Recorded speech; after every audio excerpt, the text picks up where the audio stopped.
Здравствуйте, дамы и господа. Наша зеленая гостиная переместилась в новое пространство, но в гостях у нас выдающийся, известный очень хореограф наших дней Эдвард Клюг, который сейчас работает в Большом театре и ставит для нас, на нашу компанию, балет Стравинского «Петрушка». Ladies and gentlemen, I'm very pleased that today, even that we had to change a setting, we are in our green room with a very renowned and famous contemporary choreographer, Эдвард Клюг, who is staging in those days at Bolshoi Stravinsky ballet Petrushka. Edward, thank you for coming and being here Thank with you, my us. pleasure. I would like to start from the beginning, and actually I read somewhere that your father was a dissident in Romania. I don't know in your childhood how much you felt the country around you, how much you felt that this society is not exactly probably the one where you would like to be. It's not really the question I expected in this lovely afternoon, but yeah, it's not very difficult to project myself in that period of time, because everything, you know, was built around that ideology. We knew from the very beginning, since I had my first memories, I knew that I'm living in the wrong country.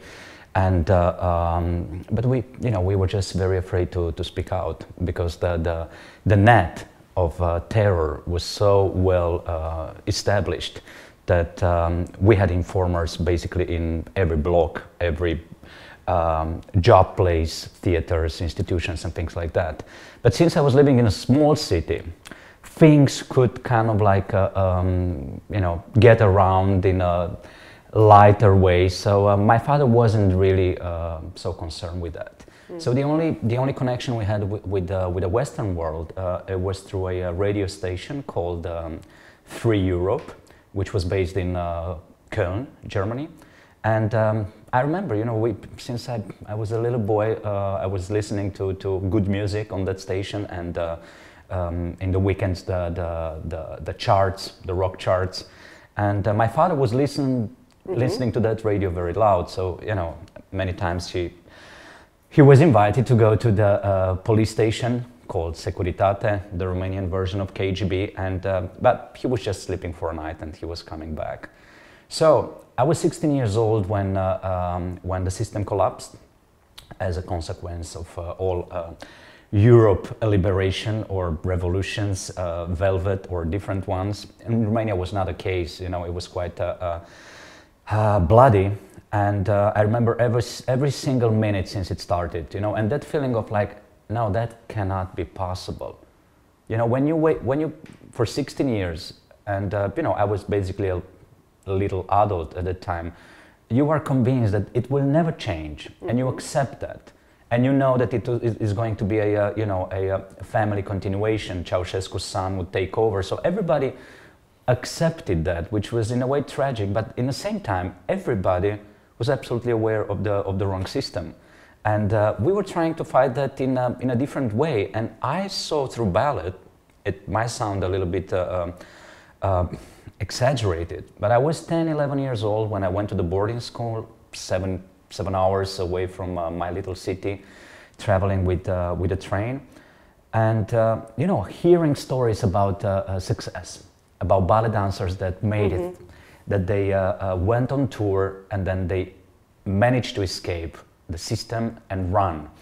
And that was my inspiration, and I think it came before ballet, as you know, something. Frankly, partly that's why I'm asking you, partly because in the country where I was raised, it was a bit the same, like in this very rigid system, which was false, and we knew it from our childhood somehow. This world of art and ballet seemed to be partly a way to escape. That was a possibility, and I really wanted to become, you know, among the best and get a contract with the best companies in the country, and get out with the first tour. That was my dream. I had a goal with 11, probably 12 years old, and through that, you know, I started to like ballet. You know, because I attended the ballet school accidentally. How it came? Yes. How you found out about ballet also? You know, my father was a very special gentleman, you know, and in that town he was a promoter of everything and of art in general, and you know, free-minded gentleman that wanted to change the minds of the people. And I think that also brought him to an end, you know, because he was fighting, it looks like in vain, even though a lot of people recognize his contribution in that sense, especially after the revolution. And he was an amateur artist. He had his own rock band. He was playing guitar. He wanted to become a musician in his childhood or as a teenager, but his parents in the village wouldn't allow him to go away from home, and he couldn't afford that. So then he wanted to achieve that dream through me. So I was, I don't know, 6, 7 years when I started to play violin. I hated it. I don't know, partially probably because of my teacher. And then I started to paint. I showed some talent, which I still, I'm grateful for doing that today, because I draw a lot for the kids, for my kids today. And, you know, when we are talking every night over the FaceTime, you know, they ask me to draw them something. So it's a way of keeping, you know, close to them. And, but I didn't really see a future, or they didn't see a future in that direction. And then one day, you know, it was summer. I came from the swimming pool, and he asked me, would you like to go for an exam in ballet school in Klug? It's like 2 weeks from now. It was 1983, and I was 10 years old. I didn't even hear ballet, but just the idea of moving to a bigger town. And I was like, where will I live? What will I eat? Who's going to take care, you know, of my checking my homeworks and things like that, you know? And I got really, really excited about the idea, but I didn't know what's ballet, you know? Probably sometimes they would show on TV, but I never paid attention. So the first month was really struggling, you know? It was a very rigid system that we got from you, luckily. And, you know, most of the teachers, they were trained in St. Petersburg and Moscow, so basically we had a Russian-based school. And besides everything else we got from Russia after the Second World War. And so we are very connected, you know, in many ways. And I find it boring and even funny in the beginning.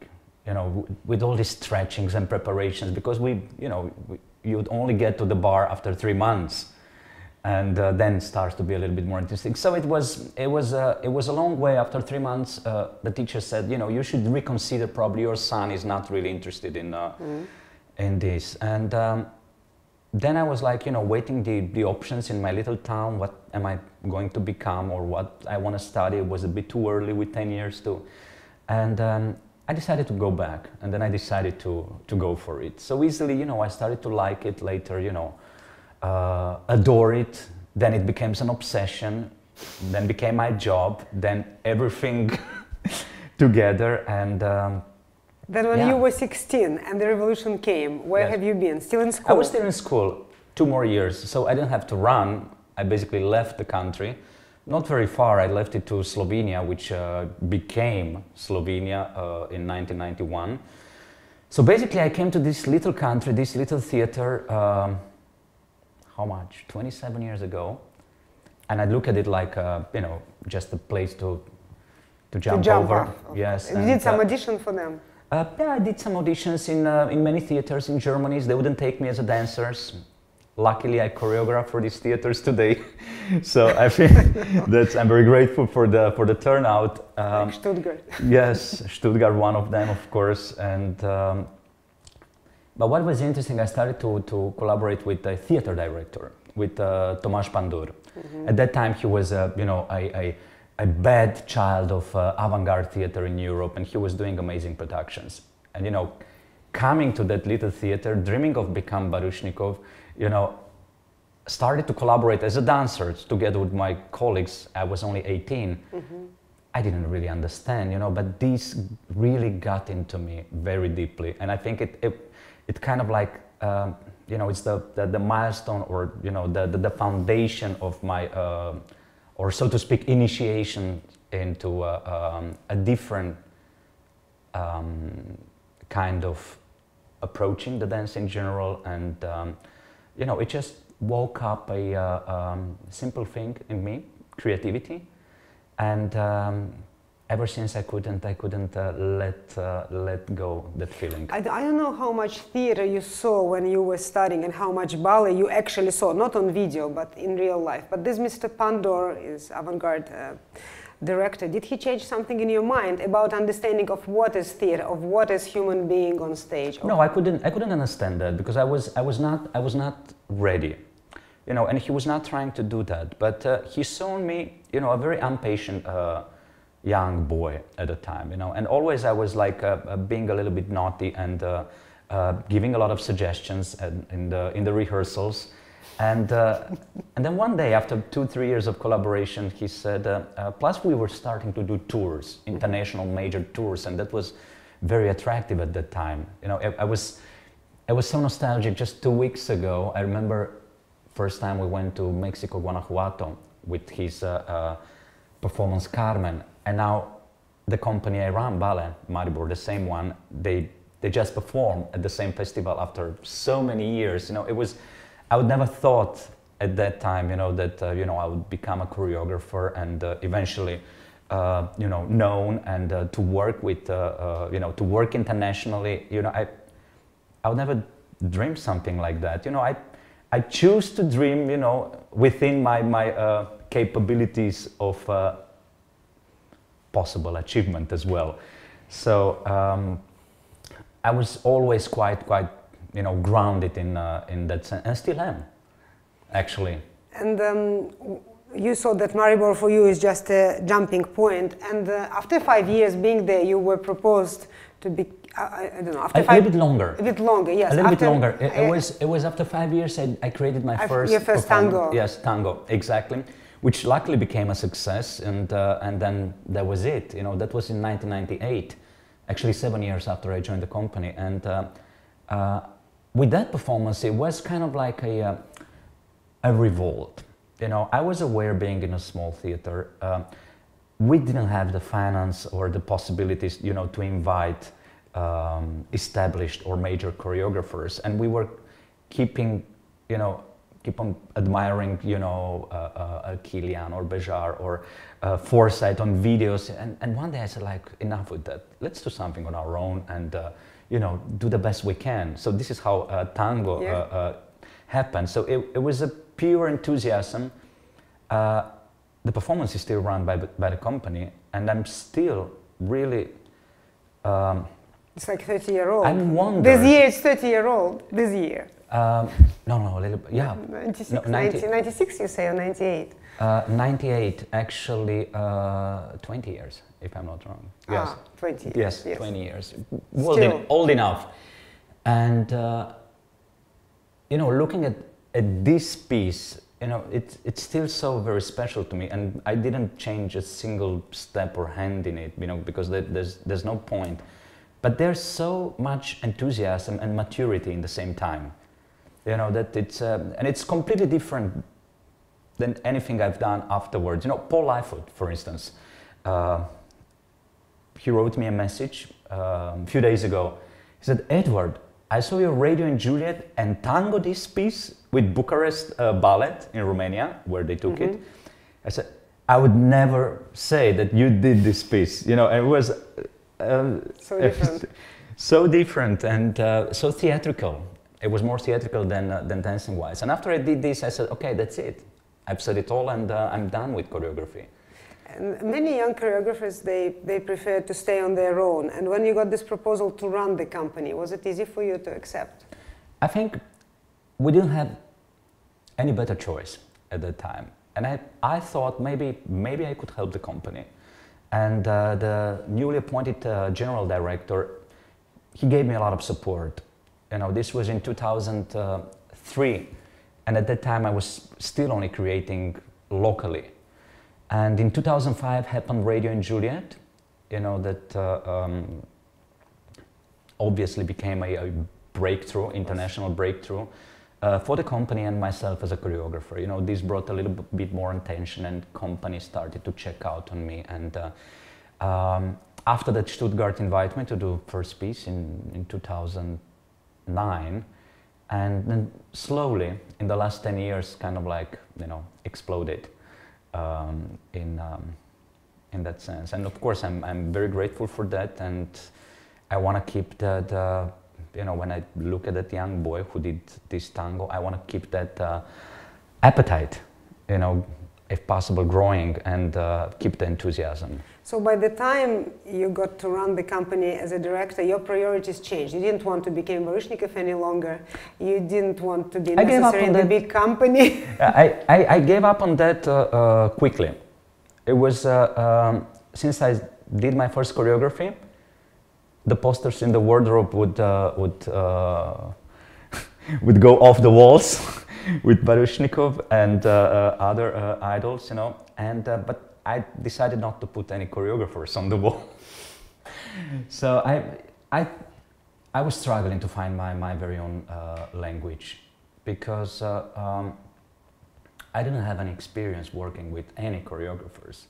So of course, everything, it comes from from an instinct, and that instinct seemed to get an answer when I was creating Romeo and Juliet. I felt really the most comfortable, and the piece just came out easily, very easy. And ever since then, of course, I was stuck to that formula for the next few years, but it changed. You know, that changed, and I'm so happy. You know, the more I create, the more I work nowadays, I realize that there's never really a goal. You know, it's a constant process, which doesn't necessarily go linear, you know, towards, I don't know, in front, or, you know, I don't mind if it's going back. It's going in all different directions.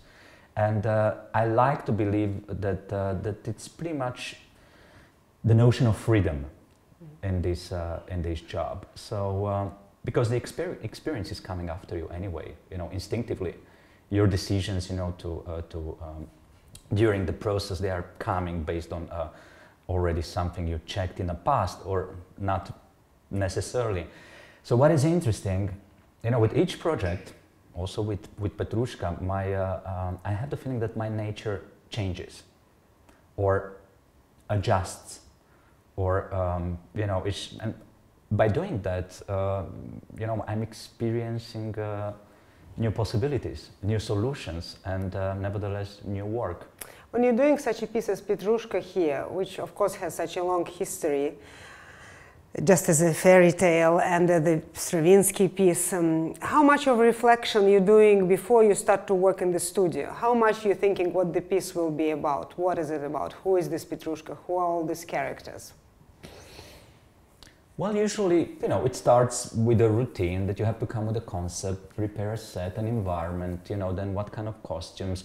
Will I go with the original libretto? Do I want to change that? And, you know, so it's a lot of preparation before you take first decisions.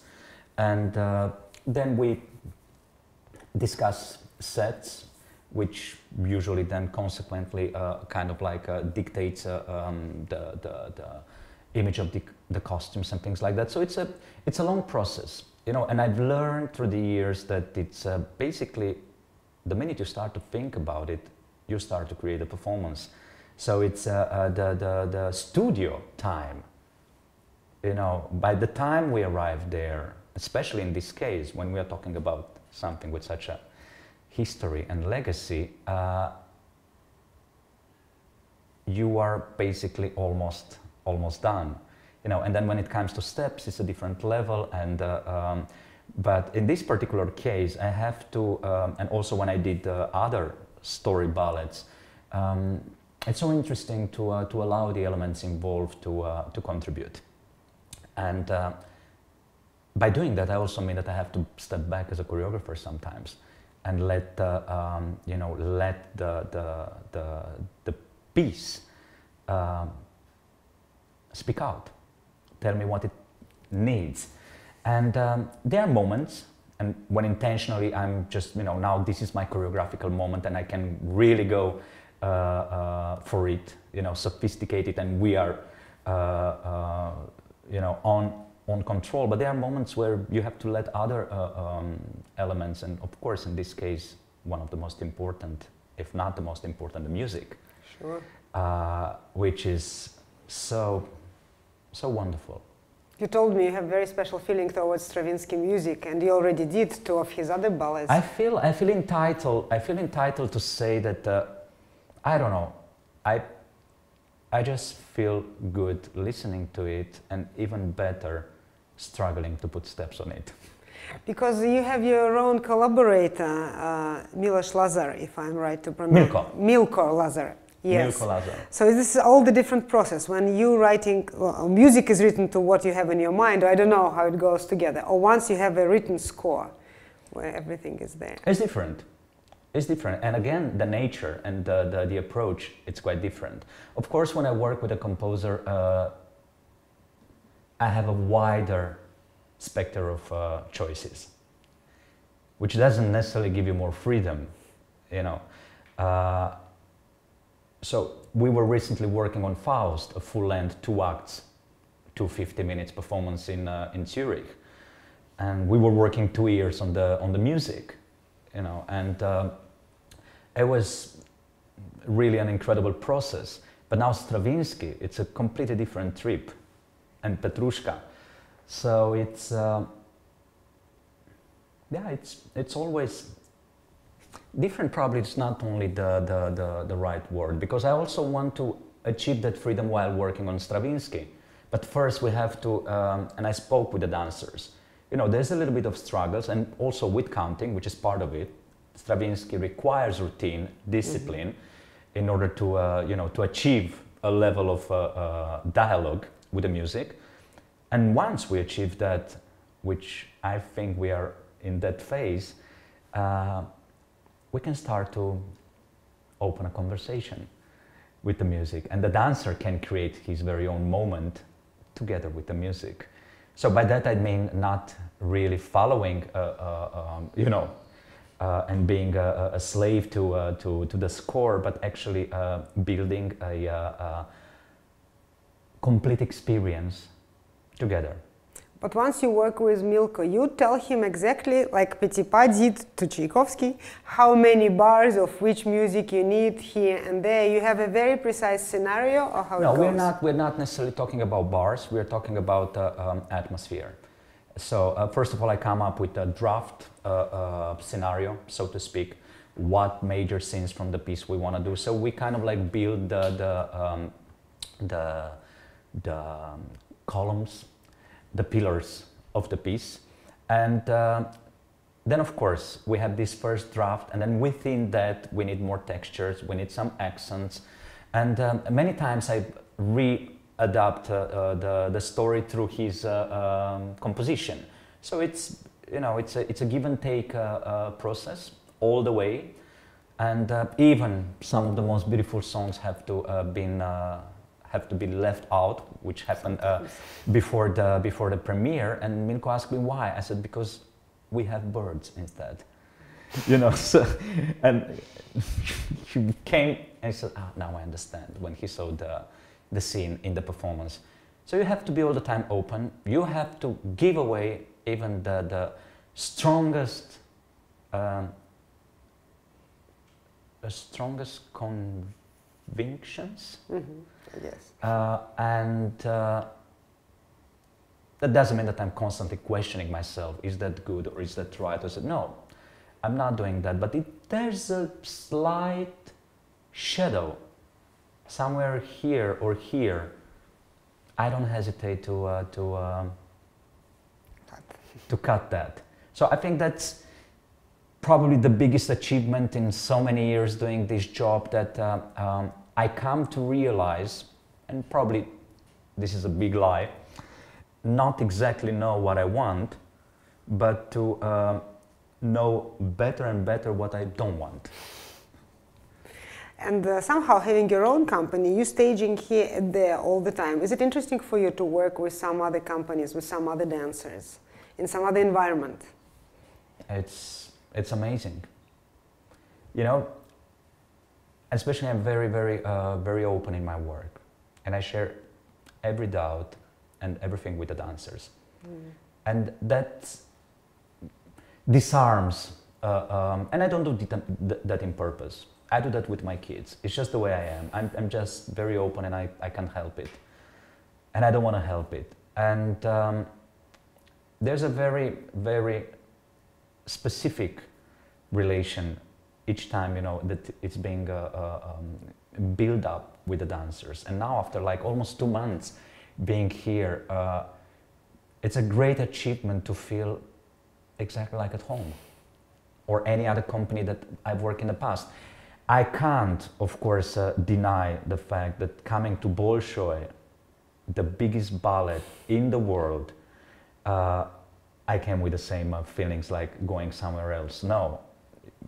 Of course, you have that, I don't know how to call that, is respect, a little bit of fear, expectations. But I have to say that it was only on the road, on the way coming here, you know, during first rehearsal, things change, you know, and I'm very grateful for that feeling. And I'm absolutely convinced that the relation of trust we've built with the dancers, principals, soloists, and corps de ballet, it's a wonderful gift for me. Do you still like yourself to watch classic, or you think it's sort of I adore it. Yeah. We met last time at Bayadera, and I was just overwhelmed, you know, especially with the shades. I never saw something like this. Now, ballet masters might say it was probably not the best performance, you know. And when I came to the studio yesterday, I said, "Guys, you just made me realize where I am again." And girls, I have to tell that you were, you know, just like a dream, and no reaction. I said, like, what your ballet master said after Sunday's performance, and they said, "Плохо." Well, I said, okay, different maybe standards. Yes, yes. Well, probably that's why you know, they are where they are. Yes, and, you always have to move. And Bolshoi, it's what it is. But it's my childhood. It's my life. It's 8 years of ballet school and a few more years of, you know, desiring to become a good soloist classical dancer. And I achieved a little bit. You know, I managed to do Basilio in Don Quixote. Yes. And, you know, that was my peak. I was like, all these years and that's it? Do I have to maintain that for so long? So I have the biggest respect for classical ballet. And it puts me somehow in the right position each time, you know, and it's kind of like, how to say, it's telling me, you know, that nothing was in vain. You know, all that suffering in the boarding school, all that starvation, all those hours, everything, you know, and I get more and more feelings and wishes. When I see my little daughter, she's completely obsessed with ballet. And she also shows some talents and nice physical abilities. And I hope I can relive through her or, you know, keep on living this wonderful journey. This ballet we saw with you, Bayadere, was made in 1877, and so, I don't know, many years. How long ballet can live? What do you think? And your own ballets, all your pieces are still alive and performed, or sometimes you look at the piece and you think, no, that was at that time? I'm sure that as long as we will live in this kind of concept, in this world, like Mozart, Bach, and others, Swan Lake, Petit Pas, will stay forever. Maybe you will be able to see it at home in hologram, you know, and you'll have, you know, the principal of Bolshoi in your room doing the variation or something like that. But I think the technology won't affect that, and people. Yeah, I know it's crazy, and everybody's saying that, you know, we are living a digital, you know, world that is bringing us to a disaster or whatsoever. But I'm sure that everyone needs, you know, meat and blood, and to see, to smell it, to come in the theater and to.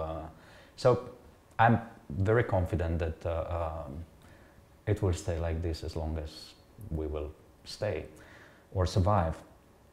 But you had many ballet made on some stories, like I saw Peer Gynt myself, and yes. I understand you did Faust and I started to do story ballets. Yes, I have a need, and meanwhile I go and every now and then I work with completely different types of companies like Netherlands Dance Theatre and do something that, you know, not even then it's completely abstract because there's a moment at least or recognizable situation, the human touch, the irony and the humor, which is always somehow following me.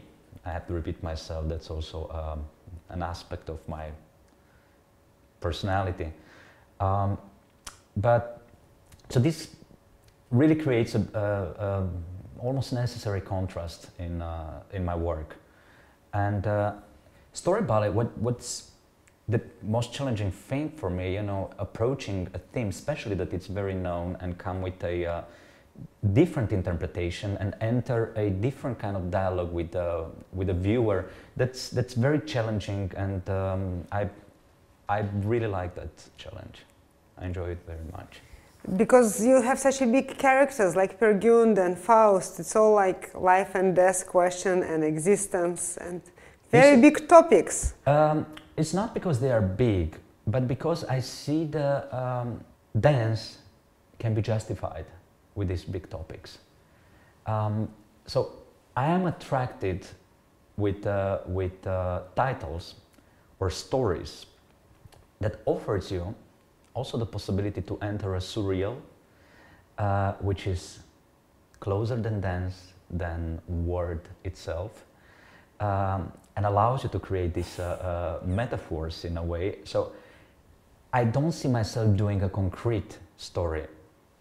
Let's take Onegin, for instance. You know, because I don't really see how much further or in between I can interfere in that story. But when it comes to Faust or Peer Gynt, with this fantastical element of the story, I think there's a great potential for moving images, almost like a movie or movie. So you think ballet can tell us something metaphysical somehow? That's also a very important, I would say, quality. Probably that it limitates the word itself, but it can offer us not the metaphysical itself, but an almost metaphysical experience. And once your ballet, like Romeo and Juliet, is staged here and there and more or less everywhere, is it changed according to the dancers who are dancing in this ballet? It's one question. And second question is, why do you want to have it in different companies? You know, it's both. It's so nice to share it, and it's also, you know, part of the business. It's, you know, you need to make a living, and that's a very good way. That's true. But most of it's sharing, you know, and if someone wants, why not? You know, and the dancers especially, you know, they are so excited doing this piece. And recently it was done in Novosibirsk, and the guys were amazing in it, you know, and through that I relive that period of my life, and it's, you know, it's always nice to re-experience a part of you in a different environment with different dancers. And what do you like most in your work? Now you got me.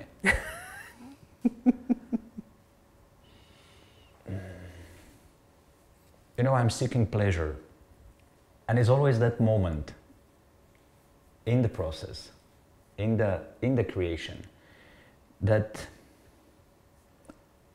just makes you feel good. Is that pleasure? It's that something, you know, that you need. I'm sometimes in dialogue like, who wants that? My ego or my true self? What is that feeling? So I'm really seeking pleasure, but that's the first step. And even bigger pleasure is to share that with the dancers and ultimately with you, with the public. and I think that's my purpose. That's why I do that. Well, I think that's a nice moment to end this time our interview. I would like just hope that Petrushka is the first step in Bolshoi, because for Bolshoi dancers it's so very important to work on new creation, to work with choreography in the studio when something is built up on them. So toi toi toi for our upcoming premiere. Toi toi toi. And I hope one day full-length ballet also with Bolshoi company would be staged here. One step at a time. Thank you. Thank you.